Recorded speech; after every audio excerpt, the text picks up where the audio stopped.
All right, man. We back here with another episode of the Top Related Sports Podcast. Usual host, my boy Molly Mall, myself, No Yoda, Jokester. As usual, man, we're gonna start off with this past week of college football. First game, man. USC versus Colorado.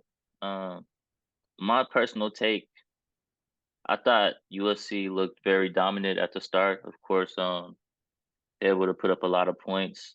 Caleb Williams being Caleb Williams.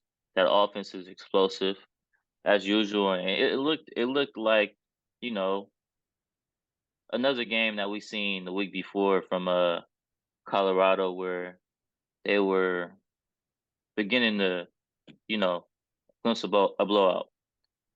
But they came back. U.S. defense is atrocious, man. Yeah, Uh, they're really bad. I don't even want to talk about from what standpoints, the line, the secondary. I do think their secondary is all right, but man, overall this defense is really bad. 41 points that Colorado was able to put up on them, and if Colorado gets that ball back, if they're able to get a onside kick, I think they go back and score again to tie that game up and send it to OT. So I mean, I'm just looking at that defense, and we talk about Pac-12 being the best conference. And who's at the top of that conference? Is it supposed to be USC? Is it supposed to be Oregon? I know we haven't seen Oregon get tested. We haven't seen Washington. Washington get tested. I see they struggled last week. We talk about this conference being the best conference, and I truly question that just based off of how they've been performing against lackluster teams. Um, None of these teams have played each other yet, which we'll see some W's and L's in the columns. But I think USC is up for concern, man. And if any of these Pac-12 teams are able to get out I think Oregon's the best team personally as far as how they've been playing. I think they're the best team. I think they dominated every game. But I'm just talking about let's just stay on topic of USC. If USC is able to make it out the college football playoffs and assert themselves out of the Pac-12, I think they really will be in a whole lot of room for trouble just based off of those teams in the SEC and even I say Big Ten and that can really defend on the defensive end, and that's going to slow down USC's offense. At some point, they're not going to be putting up 40 points every game, and you know it's going to be like up to a 24-30 limit, and their defense is going to have to perform, and I just don't see it. I don't see this defense improving or getting any better. So that's my take from this weekend watching USC. As far as Caleb Williams, I think he's the leader and a Heisman candidate. He's either first or second in a Heisman candidate, you know, candidacy. Uh, but like I said, man, I have no faith in USC, none. Yeah, coming into this game, it already told me what I already knew. Caleb Williams is the best quarterback in college football. He's Best probably the best, player. yeah, best player. He's probably the best prospect since Andrew Luck. Shador is the most accurate quarterback, I think, in the college football. But Colorado, on both sides of the ball, their lines, O line and D line, they're just not big enough yet to get at this level. But they're about a year or two away. So let them get a chance to get in that portal and see what they do. And like you said, to piggyback what you said, it all depends on USC defense, how far they make it out of the college football playoffs, or like even make it out of the Pac-12. You know what I'm saying? They got a monster schedule. They got a toughest schedule left in college football. They play Washington and Oregon back to back. They still got to play Notre Dame, so I don't think they're gonna run the table. But it all depends on their defense, and the defense doesn't get stops really when it matters. Like, to beat this team, you're gonna have to outscore them because Caleb and them gonna put up 50 a night. They're leading the country in scoring, but it's a team in their conference in Washington who's right there, explosive in them, who has a little bit better defense. So I'm going to be excited to see them, and that's the team to watch out for. But then my takes from this past week and watching that game Saturday. Next, Georgia's decline. Y'all rivals, right? Yeah, I love seeing Georgia struggle. We love to see Georgia struggle. I love it. I love watching Georgia go on the road and struggle against a horrible Auburn team. I love to see it. Um, this Georgia dynasty, man, has only been rolling for 2 years. It's what people don't realize. They're not us, okay? They're not Alabama. They haven't done this consistently for 8 or 9 years. So when they lose the quarterback at like Stetson Bennett and lose some of the defensive pieces that they lost this year to the draft, expect them to look like this, man. This is not surprising to me, man. I don't know why people thought Georgia is just they haven't proved to be that consistently. I feel like they've had a lot of returners in they have some returners this year, but I feel like in the last 2 years that they have won back to back, there's been a lot of returners and key players that have came back for them that have been in the program for a minute. They have some of that this year. I don't see it as much defensively. I don't see it as much on the front line. They don't look as aggressive. They don't look as dominant. They don't even look close to as dominant on defense for sure. I do think what's Case and Beck? Yeah, I'm not fully quarterback. sold on him, but I think he's a solid quarterback. I think Brock Bowers is the best tight end in the country. He should be a top 5 pick next year, top 10 pick. No doubt. Um, I'm not sold on Georgia's receivers. I'm not sold on the running back play, which is usually really good. I'm just not. Uh, this team, man, I think they're on the upset brink this weekend going into Kentucky. I And think they would be we're on gonna a. get into that later on in the show too. I think they would get on the upset, be on the upset break going later on, and when they have to play at Tennessee. This is a team that's going to lose a game or two.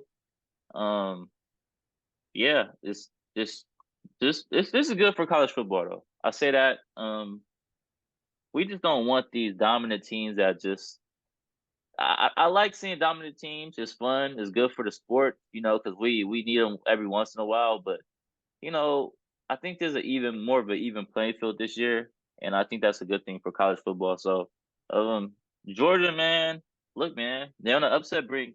Going further, the more they go further and further into the year, they're on the upset brink, man. This is not a team that we're looking at.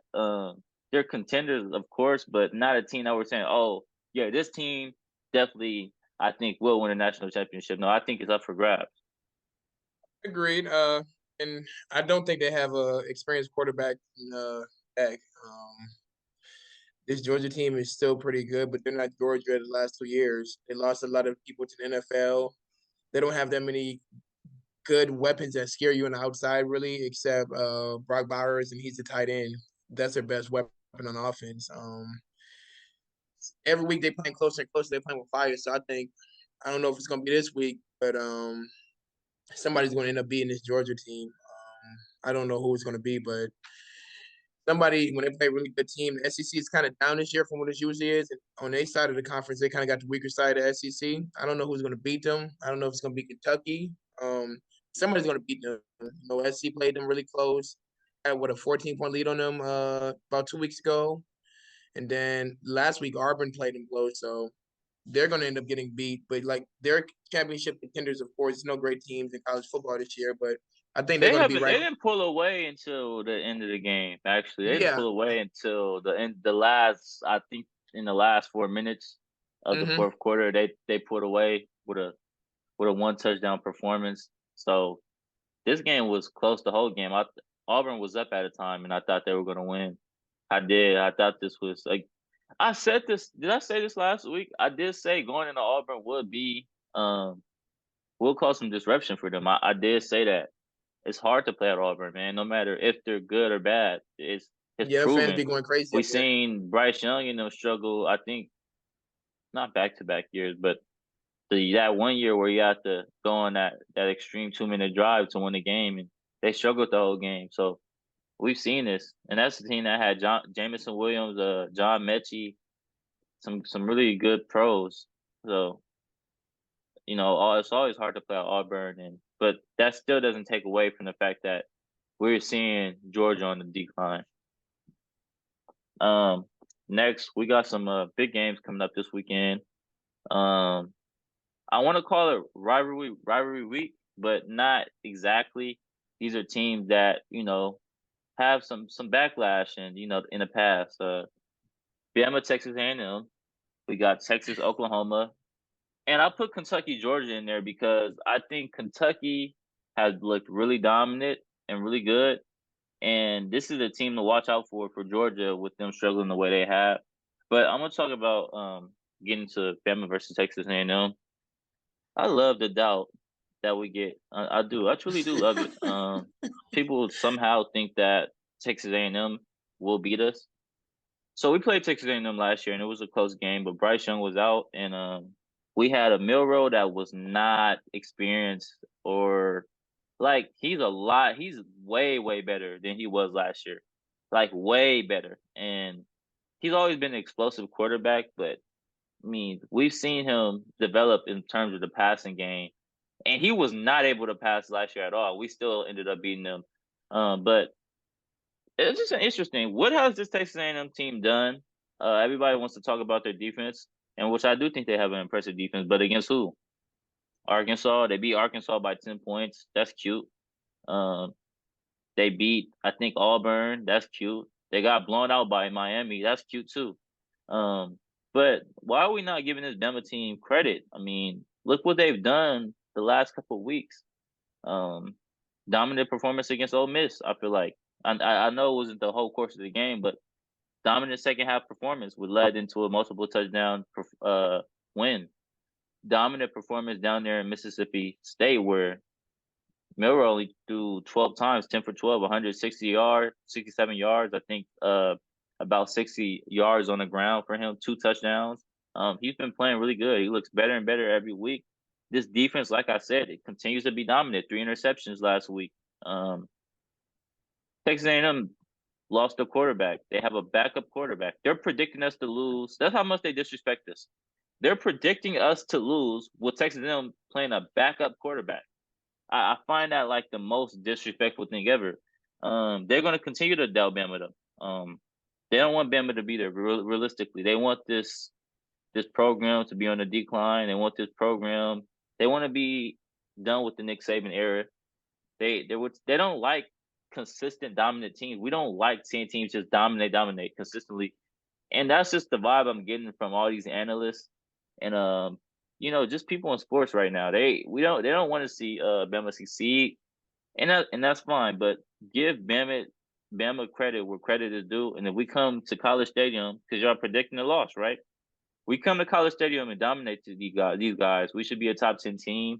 We should jump a couple of spots. They've been disrespecting us. How are we 11? How is Notre Dame better than us? What have they done? They beat Duke, barely beat Duke, barely. I just don't get it. I don't understand it. We technically have the best loss in the country. I think Texas is the best loss in the country. Out of all the teams that's lost, we have the best loss in the country. Texas is ranked over Ohio State and has looked more impressive than Ohio State as this far. So that's all I have to say about that game. I don't really understand the whole Texas A&M train. They're still doubting us. They don't see us to win the SEC. They don't see us to be a team that could possibly make it in the college football playoffs. If we played bad the last 2 weeks, I would understand it, but we haven't. We look really good. I disagree with you with them not trying to get y'all into the college playoffs. I think they're gonna do everything they power to try to get y'all in like they do every year. Y'all can have 3 losses, they're gonna still try to find a way to get Saban in the We've never playoffs. made it in with even 2 though. Y'all Like haven't, we've but they're never gonna they're made gonna it try in to with they're 2. gonna try to find a way. But to give this Georgia, to give this Alabama team credit, they haven't played better than they have the last 2 weeks, the first 2 weeks. Their defense is playing unbelievable. I think you said the other day, they've only given up what is it like On average, 23 no, on average average they to only give 19, up 9 9 points per game. Yeah, like that's nine unbelievable. points per game. That's not counting in the 24 points that they get at Texas. That's against all other opponents. They only allow 9 points on average. Yeah, so besides the Texas game, they're only giving them 9 points per game, and then I played a solid Ole Miss team who at the time was ranked like 15th in the country. We They're just playing watched better Ole Miss, by the way, not to cut you off. We just watched Ole Miss put up 55 points against yesterday. LSU. LSU. This is a team that's averaging up to 60 points per game. How much? Yeah, How much they score on us? 10. yeah. So how much? So If they score 10, how much do you expect Texas A&M offense to put up on us? I think y'all should handle Texas A&M. I don't got them beating y'all. I think we should Um, handle them with ease, but I wouldn't be surprised if it's a game. But I definitely don't have us losing. yeah, I think y'all should definitely handle them. His Milroe's been playing better, and the defense has been playing good. And y'all can't afford to lose any more games. Y'all lose another game, that's wraps. So I think y'all should handle them. Y'all at home, no, y'all on the road. Yeah, But that's probably last why y'all. road game in like three And that's games. another reason y'all probably underdogs. Y'all in Texas A&M, and it's kind of like a rivalry game. They're gonna be able to play y'all, but I think y'all should definitely handle them. If not, definitely beat them. I don't see the Texas A&M beating this team, especially with a backup quarterback. So that's that's all my takes in this game. All right. Next Texas. We got Texas versus Oklahoma. Uh, I've Hmm. been hearing a lot of hype around Oklahoma. I know everybody hasn't given them the respect that a lot of the Big 12, Glazers want to give them. Um, but I haven't watched a whole lot of this team. I've been keeping up with them. Sure, I haven't watched the actual game yet. Is what I'm saying. I do think this is a really explosive offense. Dilly and Gabriel have been playing really well, and they haven't really had a true test, and this is going to be their first. And we'll see how they look, man. If they can win this game, they assert their way up into a top 10 team. I feel like Texas. We know Definitely. what Texas is. We know Texas is going to be a tough test for them. All around Texas might have the best roster in football. They're up there for it's up there for grabs. You know what I'm saying? Really tough defense. That front seven of Texas is really good. I think they have a compliment secondary. Offensively, we know about Quinn Ewers. I think he's one of the best quarterbacks in college football. We seen a running back rush for 200 last week. He's capable of doing that, and they got a really good receiving core with Worthy and what's your boy from Georgia, the Georgia transfer, AD Mitchell. So should be an interesting game. This is always a rivalry game. And Texas is a team that's also capable of having their laps. You know what I'm saying? They're also capable of that. So should be an Definitely. interesting game and interested to see the outcome. I would love for Texas to lose personally because man, fall back. I love any team that's in the top 10 right now. We want them to lose. We love those losses. You know what I'm saying? What you got to say? I think this is gonna be a shootout game. Like you said, it's a Hmm. rivalry game. I would have to give the edge to Texas. Um, No, Oklahoma's of in course. Oklahoma hasn't played anybody really yet. They've been handling everybody. They've been putting up a lot of points, explosive offense, but Texas has won in Alabama and beat them. So you definitely got to give them an edge. But yeah, I got Texas winning this game, and I think it's gonna be a shootout going back and forth, like I said. But I think Texas will pull it on in. But if Oklahoma Okay. does win this, I do believe they should be ranked in the top 10, no Yeah, doubt. for sure. Don't jump us though. Don't better not jump us. Don't do that. They Nah, but could. they could just because they don't have a loss, right? And then they be a team Yeah, that we lost exactly. to. Yeah. Exactly. They don't. Next, I'm gonna give you the floor first on this one. Kentucky versus Georgia. What you think about this one, bruh? I'm excited for this one. I know you are too. Of course, you can't go against Georgia. They haven't lost in the SEC in almost 2 years. You know what I'm saying? Right. But like we said earlier in the show, this is not the same Georgia team that they were before. Kentucky had a running back. Their running back rushed for over 200 yards last week. And the question is, can he do that versus Georgia's defense? They're not the same on offense, but they're still pretty good on defense. So I'm looking forward to seeing that. Like we said, is this a game that Georgia loses? This Kentucky team is riding high. They're 5-0. They're gonna be amped. It's gonna be a lot of rah rah. But like we said, the SEC is down, and Georgia hasn't really had a tough schedule this year. They got the kind of like the other side of the SEC. So will they lose this week? I don't know. It might not be this week, but they're eventually going to lose. That's really my takes on this game. So when I look at this game, it's really less on. I look at it as a game that's really less on how Georgia performs, man, because Georgia's proven to play some really disgusting games and still pull it out. It's on how Kentucky comes into this game looking, man. Now this is a Kentucky team, another team that I've been hearing about a lot lately. Of course, explosive offense, really good running back. Running back went crazy last game. Just another really explosive offense. Um, but it's always hard going up into Georgia. They play at Georgia, and that's definitely a difference. They play at Georgia, so it's gonna be tough. You know what I'm saying? It's gonna be a tough matchup for Kentucky. But man, I don't doubt them. I don't doubt Georgia. I think this is I won't say a 50-50 game, but more of like a 60-40 game. You know what I'm saying? I really would hope to see Kentucky come out here and compete. We've seen some good teams from Kentucky in the past and them not being able to overcome or compete in these games. You know what I'm saying? So it's always different when you're going to competing against the best. Competing against teams like Georgia or Alabama. Um, this is the test for Kentucky, man, and you know, hopefully, man, they're able to pull off this win. Um, it's going to be a tough. It's a tall task, though. It's a tall task. That's all I say. It's a tall task. So we'll see how it goes. Um, top 25 evaluation, because I did want to evaluate these rankings. I think they're pretty shitty. That's my personal opinion. I'm gonna try to share my screen real quick On whose because rankings? The APP poll, the coaches poll, the or CBS? the AP poll. AP.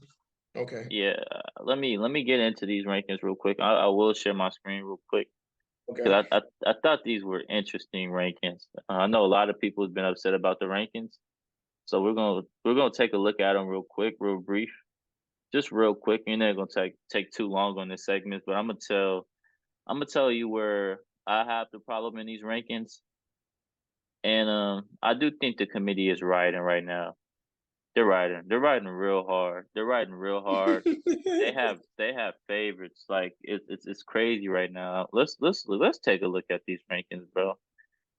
Because these are some bad rankings to me. Let's look at these rankings.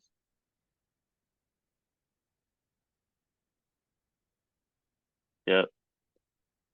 All right, you see my screen, right? Yeah, I see it. Okay, so we have Georgia number one.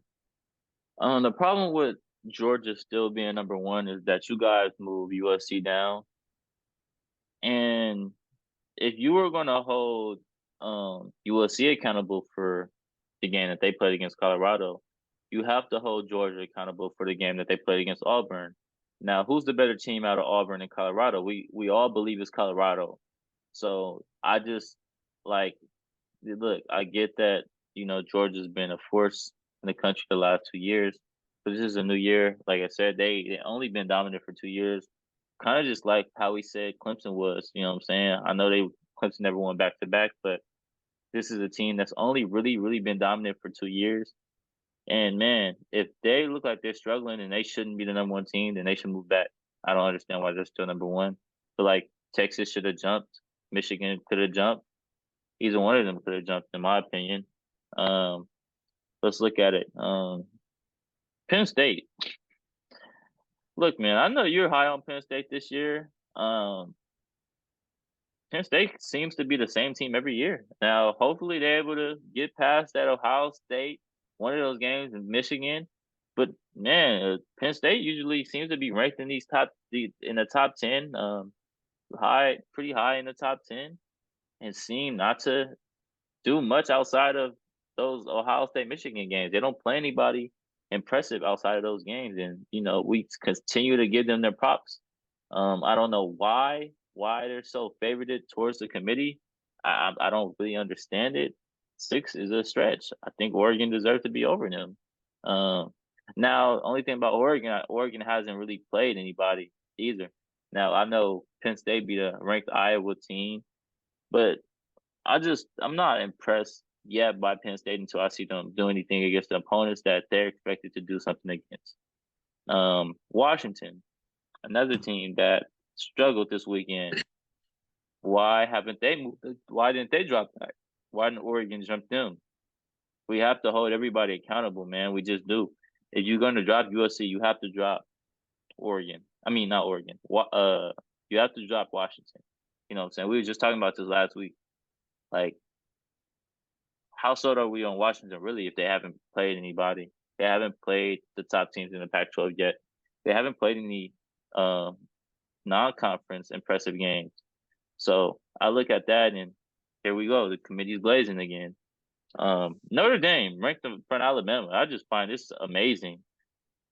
When has Notre Dame ever been able to compete with anybody in the SEC? When have they ever been able to compete with any Alabama team?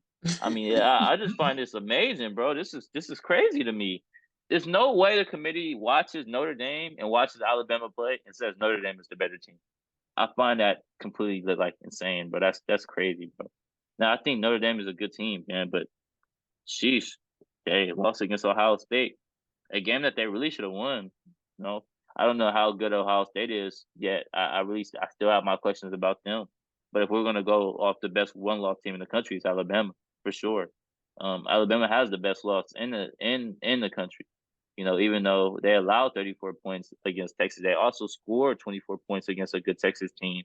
And you know, two of those touchdowns that Texas scored was based off of turnovers. You know what I'm saying? So I here we go. That's what I mean by they don't want us there this year. They don't want us to be there this year, bro. They just don't. I see it. I'm seeing it. And it's no way Notre Dame should be ranked over us. I mean, they just beat Duke. That's cute. Who's Duke? Duke is a solid team, man. And I know You they was didn't you was they high on this Duke team though. You was high on them. I think they're I was impressed by them just being 8-4 last year and them returning I think 17 starters. So I think they're a good team, man. But what are our expectations? What is Alabama gonna do if they play Duke? We thrash Duke. Like we dominate Duke. Like come on, like what are we doing here? What is this? You know, I see only dropped Duke 2 spots, which is understandable because they should have won that game. Y'all Poor control your own decision. destiny though. If y'all run the table the rest of the way y'all will True get that in. and true, and that's why we let it pan out the way we pan out. But this is Like a bad these top ranking 20. like these rankings don't mean nothing.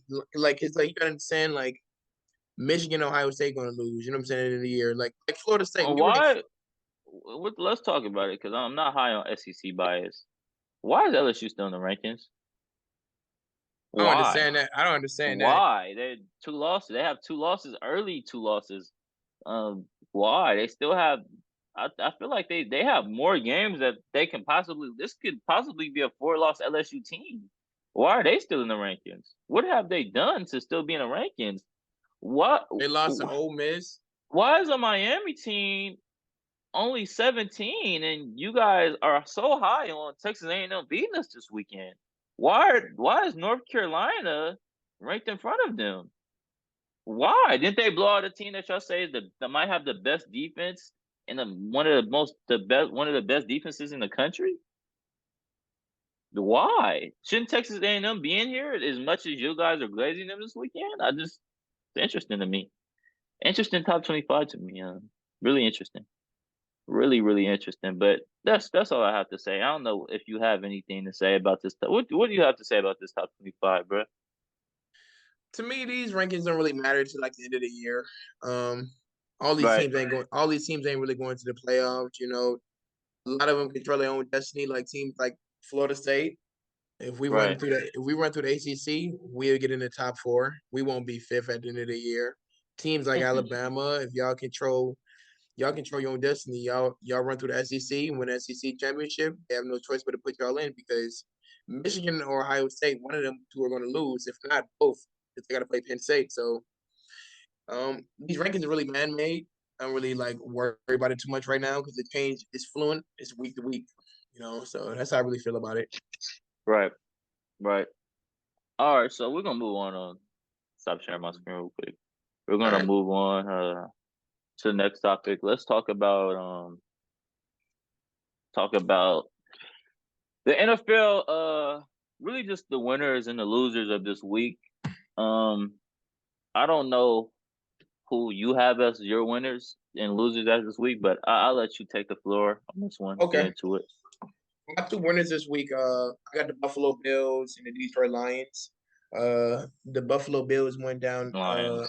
They took down Bills took down a really good Miami team who everybody was high on with that explosive offense, and I thought it was gonna be a shootout. I didn't see them beating them by 28, but Josh Allen played out of his mind. He played extraordinary. He played like the top two quarterback in the NFL. He Yeah, showed right. us like he showed us his tremendous talent, and like he basically came out there and proved like you guys kind of forgot about me, and like I'm still here. But the question is about Josh Allen. He trusts his arms a little too much. Will he make a big tournament and make him lose this year? They always start out this hot. They done been the Super Bowl favorites kind of like the past two previous years and kind of went out early. Um, and I chose the Lions this week because the Lions they haven't won a Super Bowl in 50 years. I don't know the last time they won a divisional championship, but they went down to Lambeau in Green Bay, which is a really tough place to play, and they went down there and handled them pretty well. They started off the game like 21-0. The defense is number one at stopping the run in the NFL. Golf is playing really solid football. They got a lot of weapons, and they don't even have one of their best. Your guy Jameson, he hasn't even played yet.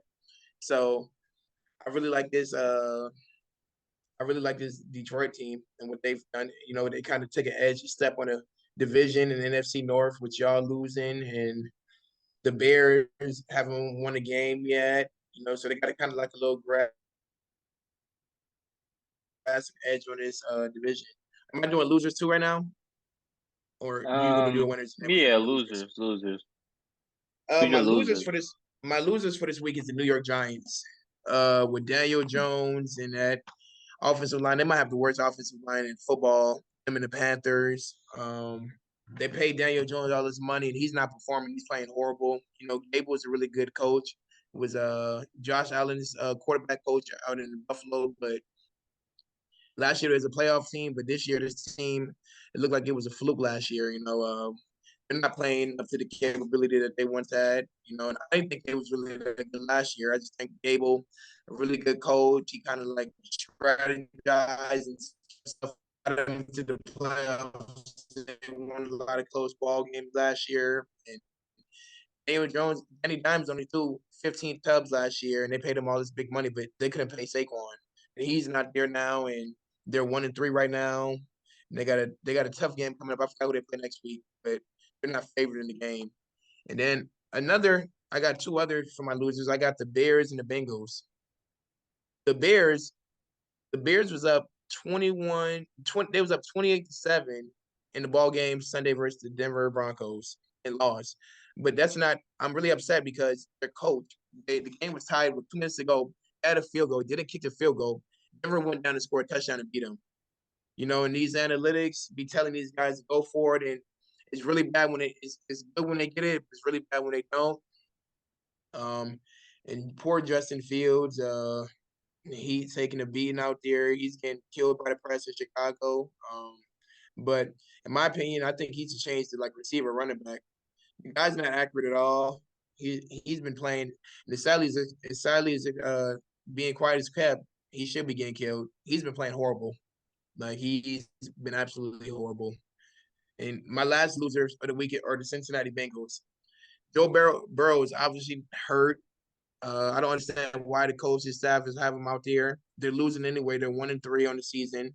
It's almost to the point if they lose a couple more games, they'll be out of the playoff picture. It'll be because Lamar and them are pulling away. They're winning games. But Joe Burrow obviously can escape the rush. He's just standing in the pocket. He's getting killed. They spend all this money on their O line. They don't look like they got no better for the last couple of years. So I don't understand. Like, and if he gets hurt even more with that calf injury, he could be out extended time. So I think they should just sit him and rest him because you're not winning with him out there anyways, and he's hurt. And the offense is struggling tremendously. They got a lot of weapons and Chase, Higgins, Boyd, but I think they should just sit Burrow. They're my winners and losers for this week. You could take the floor. Um, my winners of the week. I'm gonna start off with the Bills, of course. Just playing a dominant game against a really good team. Now, of course, we're gonna Who'd you give say Josh again? Allen the Bills. The Bills. Of Okay. course, we're Yeah. gonna give Josh Allen his credit. Played a really impressive game. I do agree. He did look like a top two QB this week. Um, putting that ball in small gaps, 40 yards down the field is always got to be impressive, man. I think we dominated the defense last game, but let's give Bill some credit to shutting down a really explosive offense, Definitely hold them to especially their 20 front points. seven. Putting a lot of pressure onto it, man. They This heated him this up. That's the way to beat him. You got to heat him up. overall, this defense looked really impressive last game. And, Bills always start off how like this, like you said. So, I won't say this is expected this game for them to have that type of game, but it's expected for them to look like this early on in the season. I feel like their test is later in the season, when we get into postseason, seeing how they look around that time and seeing if Josh Definitely. Allen can execute in those in that, you know, type of environment where, you're in a postseason and you're in a big playoff game, and this is, the difference between your team making it to the Super Bowl and not. Um Another winner I'm gonna put to this weekend is a sleeper, man, a team that we haven't talked about a lot. A team that I was high on going into the season. The Ravens, man, they just look really dominant. You know what I'm saying? It's not about who they beat. It's about how they beat them and just them bouncing back from a team that you know always has expectations to be up there at the top of their division. You know what I'm saying? But underperformed last year. We feel like we know Lamar been having his injuries, but he's looked significantly really good. You know what I'm saying? Not too crazy on the numbers, man, but just accurate and comfortable. He looks really comfortable out there, really poised out there. He looks like a veteran quarterback, one of the best quarterbacks in the league, in my opinion. And if I don't get why people are sleeping on that. Rookie receiver Zay Flowers has looked very impressive, and this is great for Lamar. Seeing him have some weapons finally, man. We haven't seen Odell Beckham play yet, and I'm interested to see how they look when he steps on the field. Um, Mark Andrews, 80 yards, 5 receptions. This team looks like a team that is taking some steps, man, and we're gonna be talking about during the preseason, or especially when they play some better matchups. You know what I'm saying? Another sleeper team I have as a winner, not gonna be any of the teams that we expected. Um, I'm gonna go with the Rams, man. Just cause I feel like I won't say they're looking like the team that won the Super Bowl. Of course, I ain't gonna say nothing crazy like that, but um, Matt Stafford, he's back, man, and he's been playing really well. Um, I like this receiver that's emerging, Nakua. The Um, rookie. yeah,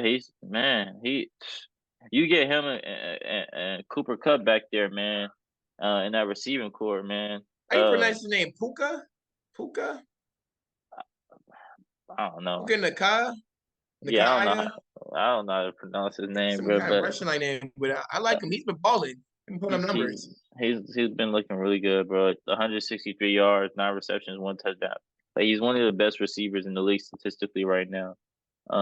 But I'm just looking at that, and hopefully they get Cooper Cup back, man. And this I team, think we're he's talking coming about back. I think he's coming back this week or next week. They said he still, starting to practice. still a team with a dangerous defense, man. Look, this is a team. This is a sleeper team. This is another sleeper team, man. We might be talking about in the postseason, man. And obviously this team has won a Super Bowl before. I know they Hmm. lost some pieces from that Super Bowl team, but they still have a lot of pieces from that Super Bowl team. You know what I'm saying? So that's these are my winners. Also, another like I know I put two sleeper team, but these are my winners of the week. Um, if I'm gonna talk about losers, I'm gonna go losers. I'm gonna start with my team, man, the Vikings. I think we were a loser just based off of you know, I haven't seen Panthers put up a lot of points on teams this year. I know they put up 13 on us, but I feel like this is a team that we let in the game. Um, we let them in the game, man, and it could Bad have went either turnovers. way just based off of us, being keeping them in the game and it only being a 7 point, 6 point difference the entire game. You know what I'm saying? Um, Kirk Cousins, man. Kirk is great statistically, man. He is, but in this era of football, we need mobile quarterbacks, man. And if it's not inside the pocket, and if the pocket collapses, he can't create. And he sometimes gets uncomfortable in that pocket, which forces him to be inaccurate.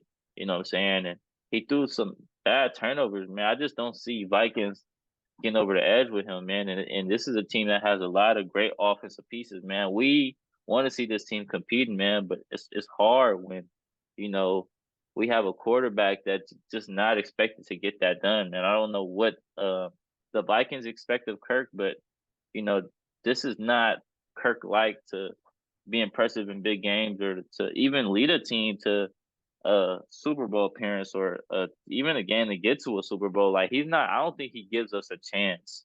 You know what I'm saying? So even though we won, I feel like we were a loser in the week. I'm gonna go with you guys as a loser, man. And these are teams that won. I know Eagles keep pulling out tough games, and that's important to see. You know what I'm saying? Adversity, how they perform under adversity, but a lot of these games is getting closer and closer, man. And this is a team that we're talking about to be possibly Super Bowl contending. Um, you know, we don't love to see them struggle against the Commanders, man. We don't love to see their defense you know, I won't say dominated because you think I won't call it domination, but Sam Howell to have the offensive performance that he had against this defense that's supposed to be up there for the best in the league. Eagles definitely been underperforming every week. I still have my questions on Jalen Hurts, man. I still do, man. He played a really good game last week, though. I'll be honest with you. He played a really good game. I don't think it was him. 319 yards, 25 for 37, which is good. 2 touchdowns. So he played a really good game. Um, I don't know, man. Eagles just need to find a niche. I'm still trying to find a niche, and hopefully it doesn't take too long. Another loser I'm gonna go with. My last loser will be the Bengals, man. I agree with you on the Bengals. Joe Burrow is just not 100%, man. And, I seen Jamar Chase in his post game interview. He's really frustrated, but he's also cares about the health of his quarterback, and he don't think Joe should be playing. And I don't think Joe should be playing either, man. If he can't get this team to be on track, you know what I'm saying? Agreed. I guess he's just not physically capable of that right now, man. So I don't know. I feel like Bengals have a decision to make, and what are you guys gonna do with Joe Burrow? You guys put up 3 points last week. Let the Titans score 27 points on you guys. This is supposed to be a high powered offense, man, with a lot of a depth on the offense, man. From the receiver position to the running back position to the quarterback. Now Joe Burrow didn't play super bad, but man, he hasn't looked like the guy that we talked about, which is supposed to be a top 3, top 5 quarterback in the league. And we We think haven't he a top 2 quarterback in the league, not Patrick. Yeah, we haven't seen out of him, and it's not expected. He's not healthy. Man. Get Joe Burrow healthy because man, if you guys want to make a comeback into your season and even want to make some type of run when it comes to the postseason, man, you guys will need him, and we can't afford him having any injuries right now. You know what I'm saying? So those are my winners and losers of the week. That's going to be the end of our NFL segment. We're only going to do the winners and losers. I feel like it's early in the year, so I don't want to get too deep into the NFL just because it's pretty early. You know what I'm saying? It's still early. Yeah. Still early, still really really early, man. And we have our expectations on teams and what teams should be doing, but we see a lot of good teams right now struggling, and that could change over the course of the year. You know what I'm saying? That's definitely going to change. So I wouldn't get too deep into to records right now and who's playing the best. You know what I'm saying? Let the year evolve. We're gonna get to the NBA. We got, some interesting trades, man. This past weekend, man. Some interesting trades. Portland We has shake got the league up, man. yeah, we got Dame to the Bucks, man. Drew Holiday to the Celtics, and we seen Portland acquire Aiden. The Suns acquired Nurkic. Um, and Grayson Allen. They get right, Grayson Allen too, right? Yeah, Um, Rob Williams and Brogdon to Portland. Robert Williams and Brogdon to Portland. So Mm. I'm gonna get into the Dame trade first. course, this I'm not gonna say this doesn't make the Bucks better because it does. It makes them better. They have a superstar player on their hands. Um, Also relooking at the roster today, a pretty good roster, man.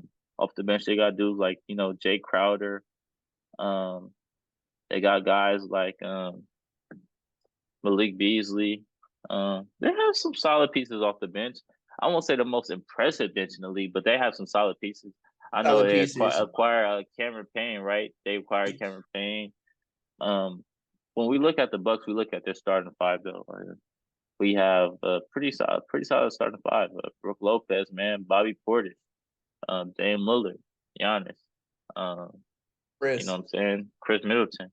Um, this is a team that is going to be tough to match up with them just because Giannis could just kick it out now. To guys that he didn't really have to kick it out before now. Nothing to take away from Drew Holiday, but Drew Holiday just isn't the scorer that Dame is. Um, he's not as productive on offense as Dame is. Well, of course, Dame is not as productive on defense. That's going to be a question for the Bucks is their perimeter defense. How well are they going to be able to defend from the perimeter? Because I believe Drew Holiday is the best perimeter defender in the league. Um, Now Celtics come up with Drew Holiday. Um, Big time pickup. Also, have to question the Celtics depth this year, which is usually not a concern for them.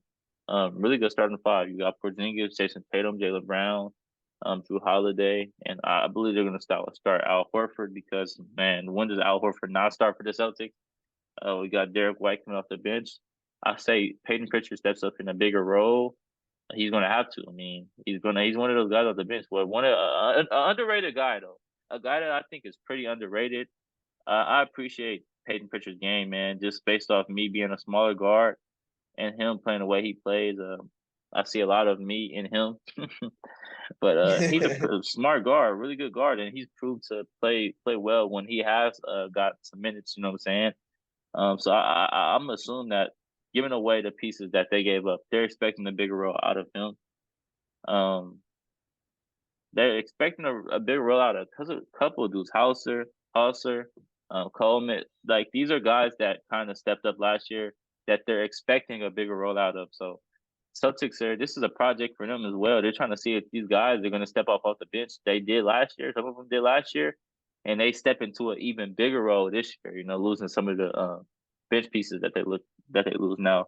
I know everybody's concerned about them losing Robert Williams, but he's really just an interior defender, which is important when you're matching up against teams like the Bucks, obviously. Man, so let's just hope Porzingis is able to stay healthy, man. But all it comes down to is that them being in the same scenario that they was last year, man. Will Jason Tatum and Jaylen Brown perform when it's time to perform? If these two are clutch in the times that they need to be clutch and perform at the times that they need to perform, oh, the sky is the limit for this Boston team. This is a championship team. That's pretty much what I have to say about them. Portland, man. I like Portland, man. Is the winner of this weekend, man. Acquiring all these different players, man. Combined with they already have Anthony Simmons, Scoot Henderson, Jeremiah Grant, Jeremy Grant. Um, they acquired Aiden, of course, Brogdon, Robert Williams. I like this Portland team, man. They're taking some strides, man. And let's see how Scoot Henderson looks this year. I thought he looked really comfortable in the summer league. I think this guy is a guy that's competing for a rookie of the year, man. I think Scoot's ready, man. I think he's ready to go. I think that we'll be impressed by him this year. So, interesting to see what this Portland team does and how they manage this young, talented roster that they have. Now we're not expecting them to be any type of contenders in the West or even up among the top teams. No, but this is a team to look out for in the next couple of years. Also, Definitely. right, um, the Suns, Nurkic, not really a big upgrade from Aiden. You know what I'm saying? I'm still not really that sold on the Suns bench. I'll be honest. I don't like their bench. I think their bench is, ugh.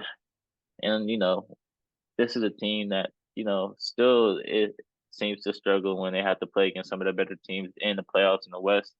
we're forgetting about teams like the Clippers, man, or a team like OKC who's going to emerge this year. There's a lot of talent down there in the West, man, and I don't think this team. I think they should be considered final contenders. I see they have the third best odds. I would disagree. I think the Lakers have a much better team overall than the Suns right now, even with them acquiring Bradley Beal. Bradley Beal, man, is a guy that I feel like he averaged 31 year and everybody's sold on Bradley Beal. Well, Bradley Beal hasn't played for a team that has ever been competing to win at all. I mean, Washington Washington was never competing on any circumstances. So I mean, he and this guy has some games where, man, I bet on Bradley Beal last year. So he had some games, man, where he really struggled. I mean, 2 points in 4 quarters is crazy from a guy that's supposed to be an all-star or was an all-star and highly expectations. He only averaged 23 last year for the Washington Wizards. So how much do you think that he averages on a team with the Suns where he's playing with two guys that do the same exact thing that he does? Should be interesting to see, man. Um, yeah, that's my take on the those trades that went down this past weekend. Um, Looking at the trade for Milwaukee getting Dame, of course they got better. You know what I'm saying? They getting one of the best guards in the league. Um, I think Right. he's a little more consistent scorer than Holiday. A From the little perimeter. more, a lot Yeah, more. yeah. I think he's a better efficient scorer than him. But then Boston turned around the same week and traded for Holiday. I'm like, whoa. Them getting Holiday kind of like shook it up a little bit because I seen with my own eyes. I seen back in 2017 when Holiday was in New Orleans. I seen Right. him pretty much like lock up Dame, and a little bit of help from Rondo. Like people kind of forget that, and they swept that Portland team. That Portland team was like a top three seed in the West. So that's gonna be something to look for. And also they got Derek White over there, who's a really good on ball defender on defensive end. So I think Some of the best Holiday, perimeter defense, not to cut you off, but some of the yeah, best perimeter defenders in the league. They all no doubt, defend. Jalen Brown, Jason Tatum, Drew yeah, Holiday, Derek White. They all defend. So we won't yeah, be really worried about them like that's something to look forward to and something for them to take advantage of. definitely. And so I feel like when I look at them getting Holiday, I'm like, I think they got the best on ball defender in the league. Like you said, I Right. agree with you on that. But them losing Robert Williams, man, I think he's a top two rim protector in the league, and he can get out and switch to pick and roll. I think that's going to be a big loss for Boston, especially matching up with the front court of the Milwaukee Bucks with Giannis, Portis, and Lopez. But I feel like in the backcourt, Boston has an advantage, but Milwaukee has the better player in the series in Giannis. So I think it's going to be must see TV with them two Arguably, teams. arguably, Tatum He's the is best. emerging. He's the best player. Tatum's emerging. Tatum's emerging. Tatum, Tatum's emerging. Tatum can't do nothing with him. Oh, Tatum okay. can't do nothing with that boy. Tatum can't do Okay. nothing with him. He's gonna Okay. punish him. Tatum Right. can't do nothing with. But like you said, I think Boston is out of these two teams. I think Boston is a more talented team. They got championship talent. They got championship aspirations. I think if Boston don't win it this year, I think this is the end of their run because Tatum contract is about to come up. They're already paying Jalen Brown. They can't pay everybody. I'm As gonna for disagree Portland, with that. I'm gonna disagree with that. They're you young, man. They just two guys, two superstars. That's only 25 years old, man. yeah, I know, but they both getting the Why would bag. their run be over? I get it, but Jason Tatum's going is coming back to the Celtics regardless if they win or lose this year. Oh yeah, he's Hope you definitely know coming that. back. They're I'm saying, definitely gonna pay him. They're definitely paying him again. And these are two guys, man, two stars that's gonna be in their prime for the next 10 years, man. They have time, man. yeah, I and I know agree. guys I agree. I'm not look saying at they're this not. team and see they had a lot of experience in the playoffs, and they haven't been able to succeed in terms of winning a Yeah, championship. But man, did they have a lot of time, man? They have a lot of time for growth, man. And these are they two do. young guys, two really young guys, two of the best young guys in the league under I'm saying. at the I'm age saying. of 25. Yeah, I'm not taking nothing away from Jalen Brown or Tatum. They're two good, really good young guards and forward, all-star caliber players. But with them two both making max money, that's eating up all the salary cap. They're not gonna be able to really sign anybody. They're gonna have them two, you know what I'm saying? But them two are together ain't enough to win a title. They need pieces around them. You know, And after they sign Tatum after this year, they're not gonna be able to sign like all the because Porzingis don't have long left on his contract. I know Al getting older. He's gonna be out there. I'm saying with this core, their time will be up with this core. You know what I'm saying? But I feel like them and Milwaukee, take your pick. It's gonna be a battle either way. As for Portland, I feel like won the trade. They got a lot back for Dame. I really like them getting robbed. They got DA to go along with them young guards and Scoop, Shaden Sharp, and Simons. That's gonna be really good for them. I think that was really good. I don't think they're gonna be a playoff team, but I think they could be like the run the playing game. Depending on how Scoot and how they develop and grow. As for Phoenix, they got Nurkic, but I don't think Nurkic is better than DeAndre Ayton. That was but that kind of worked out for both sides. DA wanted to get out of there. Even though Monty left, he didn't really seem like he liked the situation in Phoenix. So he got his money. He's happy. He's out in Oregon, and Nurkic is in a different situation with a contender team out west in Phoenix. So the NBA, I'm excited, man. We got about what training camp just started. Training What? camp Yeah, preseason, I think Saturday. yeah. So I'm excited. It's gonna be a fun NBA season. I'm excited. But that's really my takes on that. So next we have I would say contender adjustments. Adjustments on who's the top contender. I say my top contender. I'm just gonna give them the respect because they won last year. I'm gonna still keep the Denver Nuggets at the top of my Who'd you say you broke contenders. up? Who'd you say? I said Denver Nuggets. I'm gonna Denver keep them Nuggets. at the top of my contenders. Just Okay. you gotta give them the respect just because they won last year. Now I think they lose some valuable pieces, which is gonna hurt them. Losing Bruce Brown, who's a really really valuable piece. A vet like Jeff Green. These are pieces that they didn't replace, man. So I mean, do I see them being the same team that they were last year? No. Do I expect them to be at the top of the West still? Sure, they're still going to be at the top of the West. Now Lakers are coming for them. They are. They talked a lot of mess, and Lakers stacked up and they're ready to go. But second, um, second, will second I'll go. Second I'll go. I will go. I'm gonna go with the Bucks. I'm gonna just give the Bucks the benefit of the doubt for now. I think they deserve to be second on the contender list. Um, you know, a team that acquired Dame Lillard. I think they have one of the most impressive starting fives in the league. And you just got to give Dame Lillard is a prime time player, man. He's a big time player, man, and he performs when it's time to perform. You don't have to worry about him performing in the big games because he's going to perform. He just hasn't had the team around him, and now he finally has that team around him to do that, man. And that's big for the Bucks, man, because they need that type of guy right now. They need that guy that's going to come through, a guard that's going to come through for them when the time is needed, man. So Bucks definitely improved as a team. They were already title contenders as it was, and they just improved. Second, I'll go. I mean, third, I will go with the Celtics, man. They're up there. This is toe for toe with them in Milwaukee. You know, Celtics big trade to get Drew Holiday. I was not expecting it, but big time trade for them, which definitely improves their defense on the perimeter.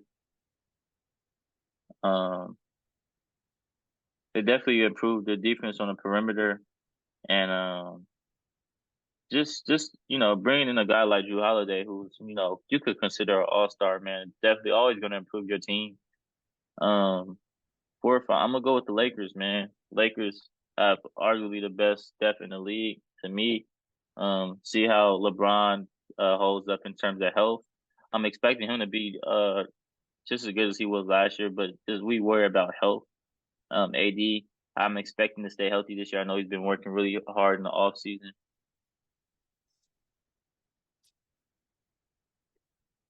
All right, hold on. We're gonna delay for a minute. We're gonna delay for a minute.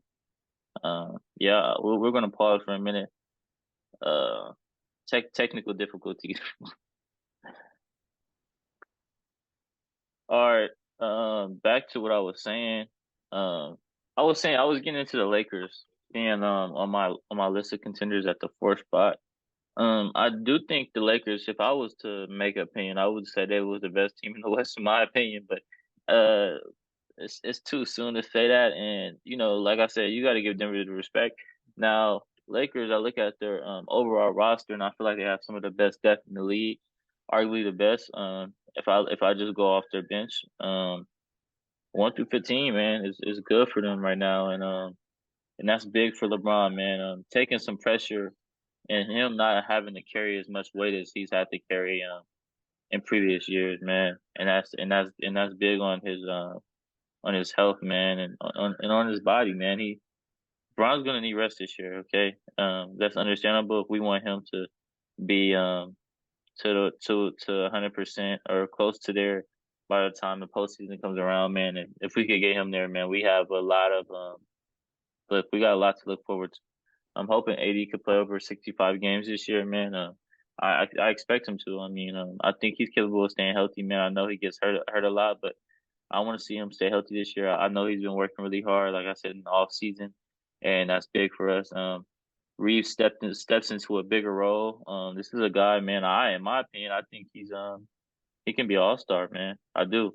I truly think that Reeves can be an all-star, man. Just man, he played an Olympic team with plenty of other all-stars on that roster, even though people had their opinions on that Olympic team, but it was still some all-stars on that team, and he was the second best player in the Olympics, man. So I expect Reeves to step in a much bigger role, and I'm interested to see how he looks. Of course, I expect him to look good, but I want to see if he could take that leap. You know what I'm saying? So those I'm just gonna go with them 14. I think that was 4 teams I named or five. Those I'm gonna stick with those 5 teams. I'm not gonna go deeper into that. What's your thoughts, Mo?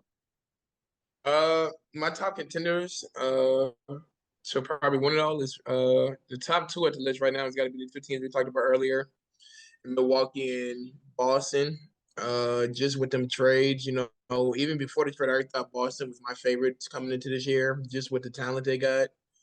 Adam Porzingis, and they had the size and the depth to go along with Tatum and Brown.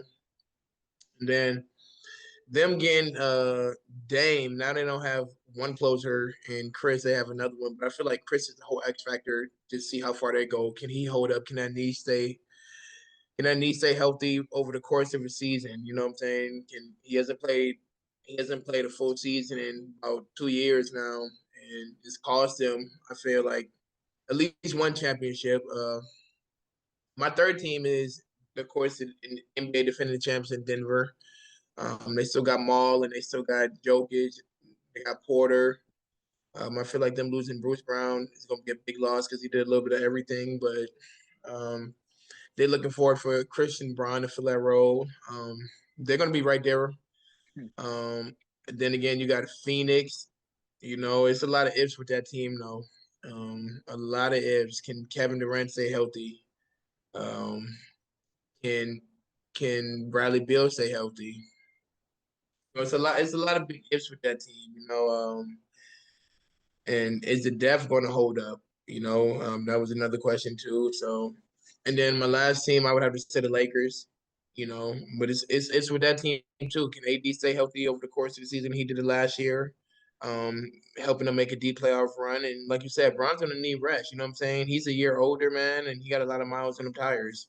So it's gonna be interesting to see. But coming into the season right now, them the top contenders. I feel like it's still early, but preseason contenders. That's what I have to say right now. I'm top five. Okay, okay. So we're gonna move on to our last segment, man. I'm gonna call this Noah's assessment. Uh, we're gonna get into the Canelo versus Charlo fight.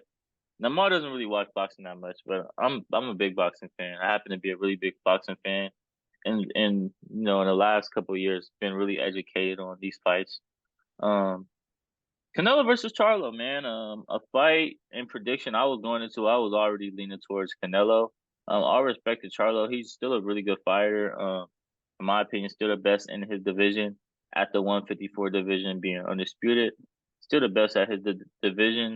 But man, moving up 15 pounds to go fight the arguably the pound for pound king, man, is It's a big task, man. It's a tall task.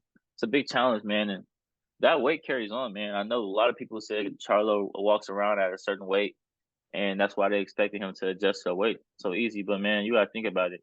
He's never fought with an extra 15 pounds or just an extra 20 pounds or so in a situation, a scenario where, he's fighting a true 12 round championship fight. He never had to move it around ring at that weight. So of course you have to adjust this. It's an adjustment, man. You feel a lot of heavier. It's not as much pop in your punches.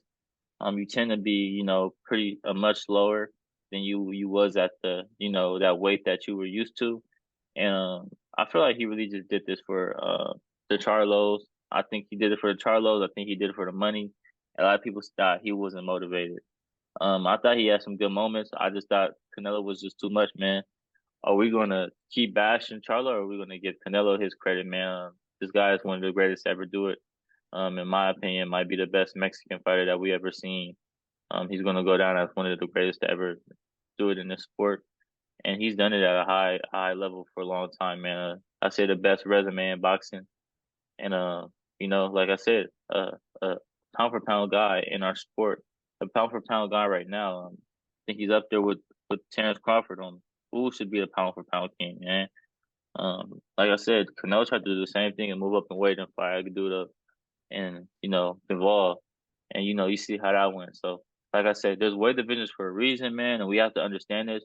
I'm not as um I'm not as in agreement with people bashing Charlo so much. I see Terrence Crawford said that he should be ashamed of himself, that he didn't try to win the fight. But with all respect to Terrence Crawford, Bud Crawford, and he's a great, excellent fighter. But you haven't fought 15. You haven't moved up 15 pounds of weight, man. You haven't done that before. It's easy to say from the looks of it, but it's harder than what most people think. And I mean, I'm sure Terrence Bud knows how hard it is to move up weight. But like I said, man, I'm not gonna bash Charlo too much for this. Canelo just looked like Canelo, man, and I agree with Canelo. He said, nobody beats this Canelo. I agree. Nobody beats that Canelo. When Canelo looking like that, he's really unbeatable. I want to see him fight Benavidez next. Hopefully, we get to see that fight. I know he doesn't want to fight any other Mexican fighters. Um, Not really too sure on his reasoning of that. I know he explained it, but it's nothing I could really understand. But like I said, man, again, I'm gonna keep saying this. Don't bash Charlo, man. Charlo's still the best in his division. He's still a really good fighter, and he called out Bud Crawford, which I'll be interested to see, man. I think that's an interesting fight. It's an interesting fight. It's a tall task, even calling him out. But like I said, I think he's much better at his weight and his weight division, man. And he quickly went from talking about a rematch before the fight to after the fight. He's like, "Well, yeah, I'm going down to 154." Right, go down to 154. You don't want that work again, respectfully. But yeah, that's my take on a fight, man. Like I said, I thought going into the fight, what I told people going into the fight, it'd be interesting. Can Charlo sustain in a big fight like this? Because I didn't believe he ever been in a fight of this magnitude against a guy like this. He never seen it before. So can he go in here and still, find success against a guy that's, like I said, a pound for pound king? And the test for Canelo is Canelo still Canelo, man. Can he, tap into that second gear that he has in his career? I know we haven't been impressed with his last three fights, man, but he proved that he's still that guy, man. And when he goes into training camp and he's on a mission and he has a target, man, he comes and he gets the job done when it's time to get the job done, man. I know he went to I think was that Lake Elsinore. I think that he took his camp to this year. I think I might be wrong. I said Lake Elsinore. I might be wrong about that. Uh, Wherever he went to a place with high altitude, man, which I thought was important, man, because whenever Canelo's able to not get tired throughout the fight, he's very dangerous. He's very, very dangerous, and I thought he dominated this fight from 1 to 12. In my opinion, I thought he dominated from 1 to 12. Very impressive performance from Canelo, and give credit where credit is due. But that's gonna be the end of our podcast today, man. Like I always say, man, give us as much support as possible, man. Like, comment, and subscribe, man. Like I said, we're gonna continue to keep this going week by week. And like I said last podcast, we're gonna continue to get better and better. So it's always, good time, man. Enjoy my time talking about sports, man, and breaking down these games. And it's always exciting, me coming into each weekend, excited to watch sports in general. So like I said, that's gonna be the end of our podcast. Any words, Ma? Nah, man, good show this week, man. All right, bet. That's gonna be the end of it. We're gonna end it there. I got something, they ain't feeling that fine, ain't fucking on me. Do my grind, sending the fiends, pills, and the drugs up on me. Living clean, silly when I step, nigga ain't stunning on me. 2 fine twins playing my bed, freckles and they fucking ugly. Spade for spade, find my side, fucking you, my brother on me. Lane in the lane, pull off on that bitch, got me like Max, and she like soda on me.